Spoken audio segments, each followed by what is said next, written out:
설교의 황태자라는 별명을 갖고 있는 찰스 스펄전의 시대반 죽음의 증거라는 설교를 작업 중에 있습니다. 우리 모두는 매일 매 순간 죽음을 듣고 보며 살아가고 있습니다. 그처럼 죽음은 우리 가장 가까운 곳에 있습니다.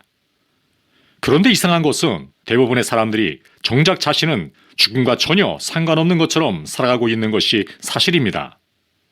아니 어쩌면 마치 영원히 살 것처럼 죽음에 대한 준비는 고사하고 생각조차 하지 않으며 이 세상의 화려함들만을 추구하며 살아가고 있습니다. 이는 노아의 시대와 똑같습니다.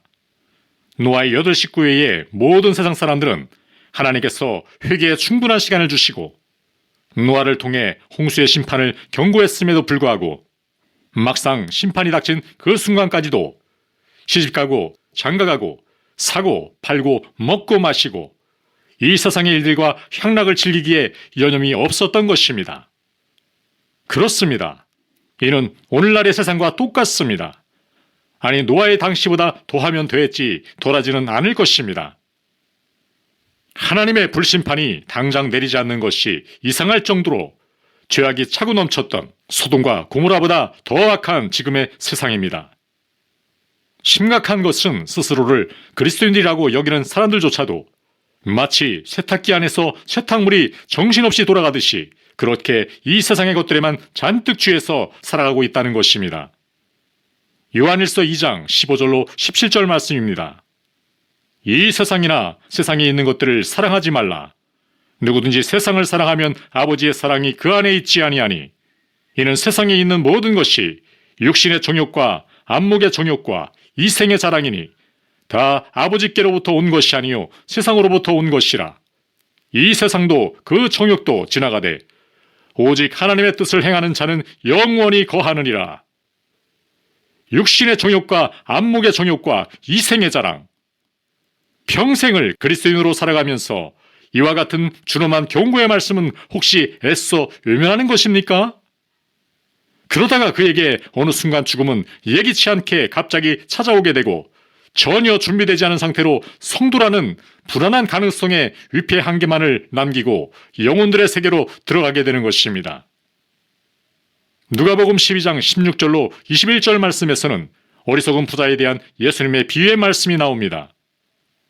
또 비유로 그들에게 말하여 이르시되 한 부자가 그 밭에 소출이 풍성하매 심중에 생각하여 이르되 내가 곡식 쌓아둘 곳이 없으니 어찌할까 하고 또 이르되 내가 이렇게 하리라. 내 곡간을 헐고 더 크게 짓고 내 모든 곡식과 물건을 거기 쌓아두리라.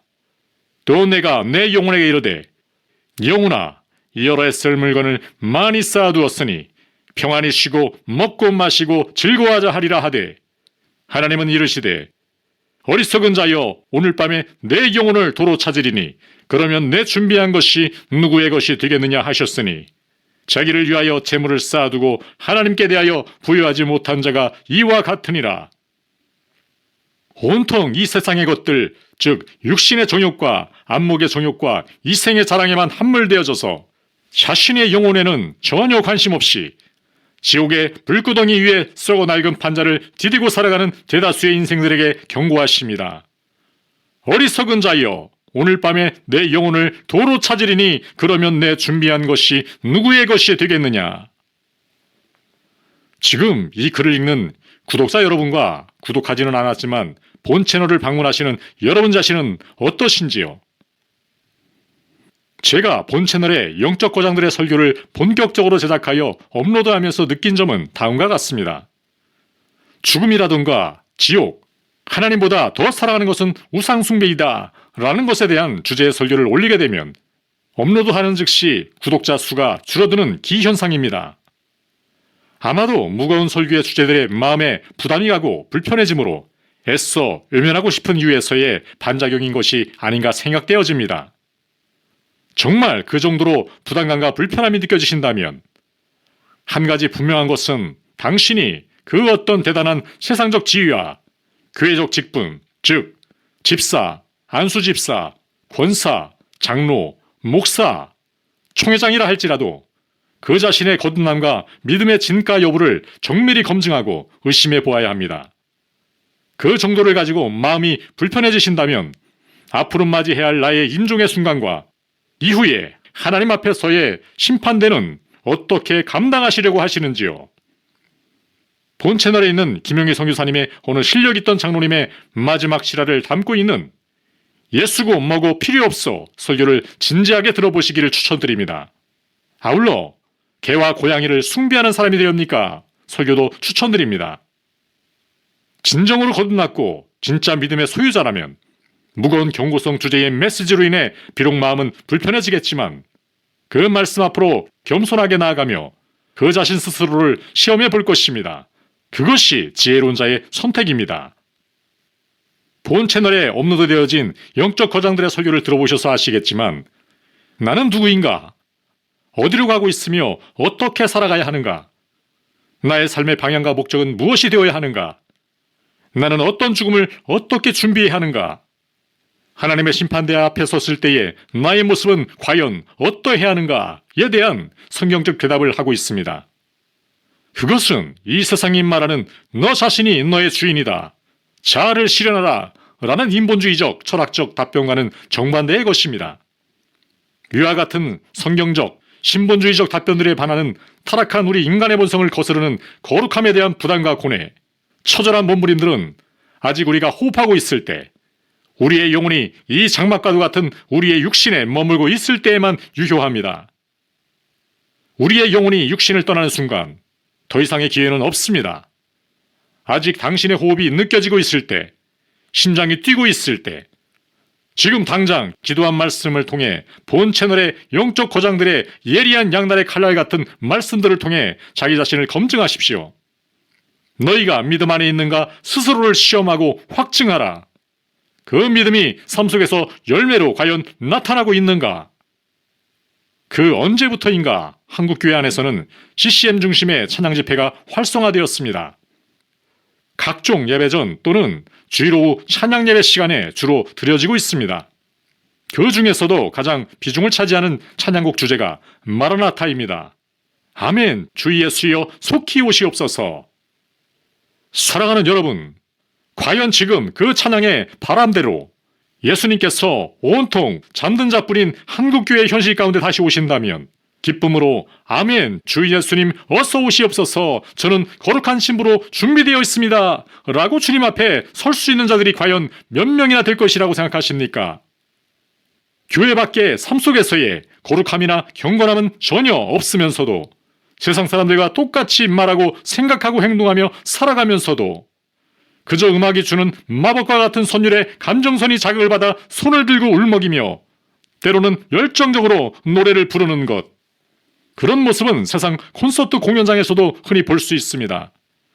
그러한 나 자신의 노력과 분위기가 연출해내는 잠시의 만족을 주는 노래 콘서트는 자신의 죄성 때문에 애통하며 거룩함을 열망하며 나의 믿음과 거듭남을 점검하는 가운데 마라나타를 외치는 것과는 전혀 차원이 다른 것입니다.